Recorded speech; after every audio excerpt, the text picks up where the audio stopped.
Hey, I want to buy that rental property. Could you give me a loan for it? Sure, I can offer you a loan for 80% of its value, but that means I'm going to need 20% as a down payment.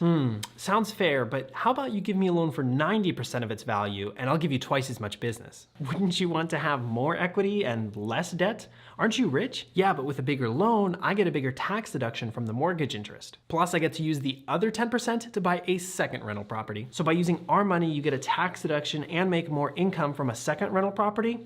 That's smart. No wonder you're wealthy. Follow to learn. I like this video, but two things stand out to me. First, he's going to a bank and he's asking the banker to give him a 90% loan on an investment property. That's very difficult to do. I don't know of too many banks that are willing to give you 90% of the value of an investment property. And the reason being is because if that property value drops by 15%, then they're at risk because now you owe more than what the house is worth. I get wanting to leverage and take out as much money as you can, but for me, I always like to keep at least 20% equity in each property that I buy. And because I buy these properties well under market value, it's a lot easier for me to get all of my money out when I go to refinance with a bank and still have 20% equity.